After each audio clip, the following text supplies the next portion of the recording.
Olá pessoal, eu vou apresentar para vocês como se dá a gestão ambiental no município de Aracaju. E aí eu utilizei como referências para elaborar esse vídeo o artigo da professora Jacilene, que trata dos municípios brasileiros e a gestão ambiental, estrutura e articulação institucional. Também utilizei como referência os slides da aula do professor Ronaldo, que ele trata dessa questão muito da estrutura organizacional da pasta ambiental nos municípios. Também utilizei o site da Prefeitura de Aracaju como referência no que diz respeito ao perfil da administração pública de lá.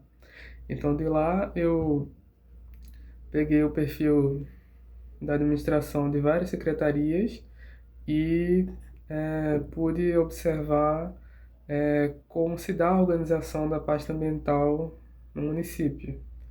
E também utilizei como referência um artigo de opinião que está no site Mangue Jornalismo.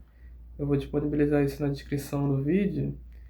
E foi um artigo de opinião, na verdade uma crítica de autoria da doutora em Recursos Naturais da Universidade Federal do Sergipe, Mirna Landim,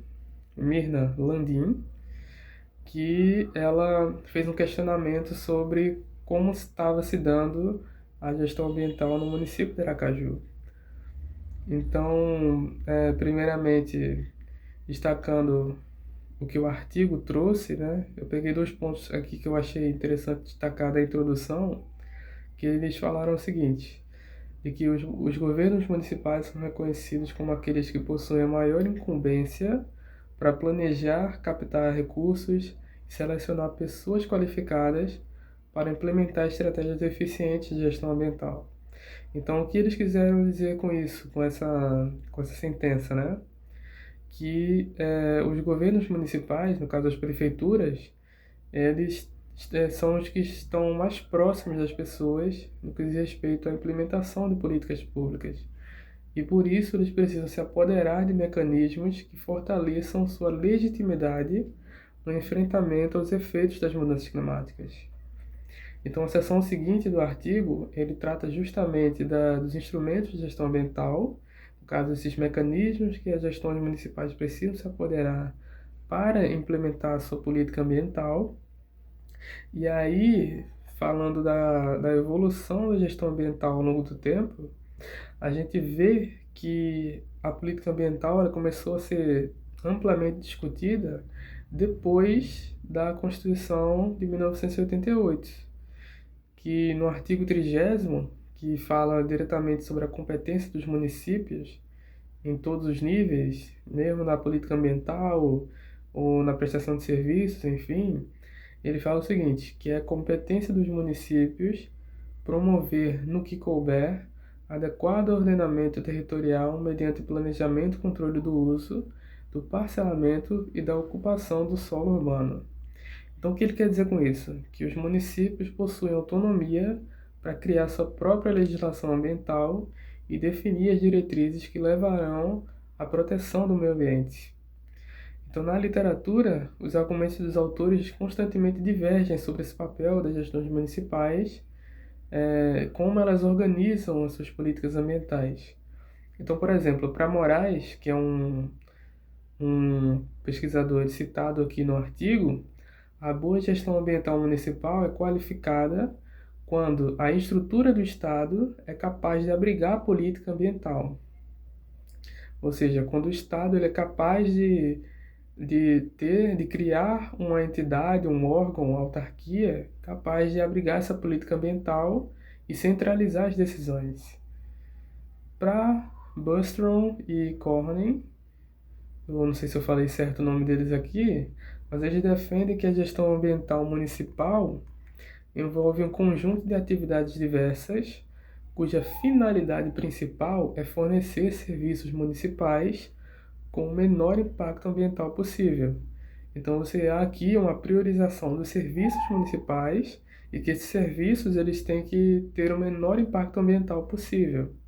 É uma visão mais relacionada à lógica dos serviços públicos, né? Então, desse modo, para eles, a gestão ambiental municipal é voltada para a gestão de recursos naturais na área geográfica relacionada e representa o esforço geral do município para manter a sustentabilidade ambiental local. E aí, como é que se mantém essa sustentabilidade ambiental local? Isso envolve uma série de ações de implementação de políticas públicas, e é aqui que entram os instrumentos de gestão que vão possibilitar essa implementação. Então, o texto aqui, o artigo, ele identifica dois problemas com relação à adoção de instrumentos de gestão por parte das prefeituras. A primeira é a capacitação profissional dos servidores, que é um desafio em todas as esferas de gestão, seja ela municipal, estadual ou federal. No caso, no que diz respeito à falta de qualificação das pessoas à frente da gestão da pasta. Na maioria das vezes, são cargos comissionados que não têm a formação necessária para dialogar com outras pastas e nem são técnicos ao ponto de estruturar a política ambiental do município, o que resulta em dificuldades adicionais na busca por alcançar os objetivos. Então, a gente tem que pensar a política de gestão ambiental nos municípios, nos estados, como uma política transversal, que ela dialoga com outras pastas. A política ambiental ela não é só voltada, fechada para a pasta ambiental, para o órgão ambiental que toma conta disso. Tem que dialogar com a Secretaria de Planejamento, tem que dialogar com desenvolvimento urbano, enfim, outras pastas. E aí, isso, quando não é feito, ele prejudica o alcance dos objetivos que você quer alcançar. E outro ponto, outro problema que ele chamou a atenção foi da ausência de órgão ou entidade exclusiva de meio ambiente. Normalmente, na estrutura governamental dos municípios, a pasta ambiental ela não é uma pasta que possui autonomia. Ela geralmente está dentro de outras pastas que tomam a frente das decisões e deixam a pasta ambiental praticamente como em segundo plano ali. Então, o que isso proporciona de consequência? A ausência de conhecimento técnico para propor soluções locais. Lembra que eu falei dos cargos comissionados que ocupam geralmente as pastas, a gestão dessas pastas ambientais? Bom, se a gente tivesse técnicos ocupando esse lugar, né, pessoas com qualificação técnica, essas pessoas possuem um conhecimento maior, para propor as soluções para os problemas ambientais locais. Então, pulando aqui para os slides do professor Ronaldo, ele fala em determinado momento da aula sobre a organização estrutural da gestão ambiental no Brasil. E isso a gente está falando aqui do slide 22, onde você tem o CISNAMA como entidade nacional que cuida da parte do meio ambiente. E aí no plano local você tem o CISNAMA atuando sobre os municípios, que por sua vez possuem um órgão ambiental que é regulado, na verdade, atua em conjunto com o Conselho Municipal do Meio Ambiente. Então, pulando para a parte da capacidade institucional das capitais brasileiras em instaurar uma política ambiental, e aí a gente passou para o slide 27, a gente teve, e é um ponto que é válido destacar aqui, que Aracaju foi a última capital do Brasil a criar um órgão ambiental. Apesar disso, quando a gente olha a evolução da política ambiental municipal nas capitais brasileiras, em especial nas capitais do Nordeste, a gente observa que em Aracaju e em São Luís observou uma evolução. Que evolução foi essa? Uma vez que os departamentos foram transformados em secretarias voltadas para o meio ambiente, mantendo essa estrutura até o momento. Ou seja, enquanto em outros municípios, outras capitais do Nordeste, a pasta ambiental ela diminuiu de tamanho, de importância, porque ela foi vinculada associada com outras políticas setoriais, por exemplo, em Fortaleza, em Natal, Recife, Salvador. Em Aracaju, ela permaneceu como uma secretaria exclusiva voltada ao meio ambiente, uma estrutura exclusiva de meio ambiente.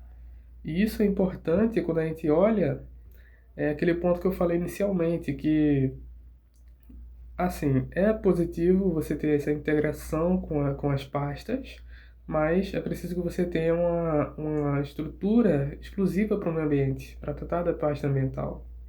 Então, qual foi o impacto que isso teve na legislação ambiental no município de Aracaju? Isso é falado no slide 30 do professor Ronaldo, de que a legislação ambiental em Aracaju ela passou de simplesmente um artigo, um capítulo da Lei Orgânica Municipal para um órgão exclusivo de gestão ambiental com a criação da Secretaria de Meio Ambiente lá em 2013. Então, o que resultou nisso? Um ganho de eficiência por ter um corpo de trabalho capacitado para propor as soluções locais. E isso foi mantido até hoje, ao invés do que aconteceu com as outras cidades brasileiras que eu falei aqui, que teve essa pasta de meio ambiente diminuída de tamanho ou associada com outras políticas setoriais, o que fez com que ela perdesse a autonomia, parte da autonomia que ela tinha. Então, agora entrando no artigo de opinião que eu falei para vocês, é um artigo que faz um questionamento. Eu falei aqui da parte boa, de você ter uma estrutura, uma organização de política ambiental exclusiva, né, que trata exclusivamente da questão ambiental. Mas será que ela está dando certo no município? E aí é um questionamento que a doutora Mirna Landim ela fez, né, que foi o seguinte: a gestão municipal é gestão ambiental. Isso foi o título do artigo. Gestão municipal e gestão ambiental. Mas Aracaju é mesmo uma cidade sustentável? Então foi o seguinte, para falar da gestão ambiental em Aracaju, eu primeiro fui lá no site da prefeitura, fui no perfil da administração pública e aí na página 17 encontrei a estrutura organizacional básica da Secretaria do Meio Ambiente de Aracaju. Então o que eu encontrei foi o seguinte, que lá em Aracaju, a Secretaria de Planejamento determina as políticas de ocupação do espaço, enquanto a Secretaria de Meio Ambiente apenas conduz o licenciamento ambiental. Então, fazendo uma resposta ao questionamento que a autora fez, ela utilizou essa diferença de estrutura que ela encontrou e associou ela à principal pressão ambiental que você tem na cidade, que é a especulação imobiliária. E aí ela deu como exemplo, e ela destacou firmemente isso, no que acontece, no que está acontecendo na região alagada do Robalo, ou a zona de expansão de Aracaju, que é uma das poucas áreas naturais ainda relativamente intocada do município, que apresenta sistema de dunas e brejos entre cordões arenosos sobrepostos por vegetação de restinga. Isso tem um ambiente, uma área alagável que exerce, né, na verdade, esse papel ambiental de retenção de pluviosidade, da água da chuva, da água que vem de outras fontes, né? Então, isso contribui para o enfrentamento dos alagamentos. Só que qual é o problema que está acontecendo ali? Na última proposta de revisão do Plano Diretor de Aracaju, que aconteceu em 2021, essa região seria submetida ao aterramento para a construção de uma nova via de trânsito. E o que você tem como consequência disso? Bom, você tem uma alta compactação do solo, pela concretagem, né? Colocação de concreto e outro tipo de material que não sustentável. E aí, com isso, você tem essa perda da capacidade de retenção de água. E aí, a consequência mais comum que você tem, que recebe mais destaque, é o alagamento, né? Então, como se não bastasse, as notícias agora, no caso, esse artigo foi publicado em agosto desse ano, então as notícias que se tem naquele momento é de que já estariam sido vendidos lotes para a construção de mais um novo mega condomínio licenciado justamente sobre essa região. E aí, qual é a gravidade disso que ela destaca? Uma gravidade em dois aspectos principais. Primeiro, que em relação às verbas de compensação ambiental, que além do aumento dos alagamentos no perímetro urbano da cidade em épocas de chuva, Devido à supressão e aterramento da vegetação nativa, não se sabe para onde estão indo as verbas destinadas à compensação ambiental estabelecidas no momento do licenciamento. Essas verbas poderiam, aliás, deveriam estar, sendo usadas para desapropriação dessas áreas e criação de áreas protegidas antes que os terrenos fiquem valorizados na região. Incompreensivelmente, ela destaca aqui que as últimas verbas de compensação ambiental têm sido investidas na criação de unidades de conservação sobre áreas de manguezais, que já são áreas de preservação permanente. Então, qual é a lógica por trás de você usar a verba de compensação ambiental, que deveria estar protegendo um ambiente que merece proteção, que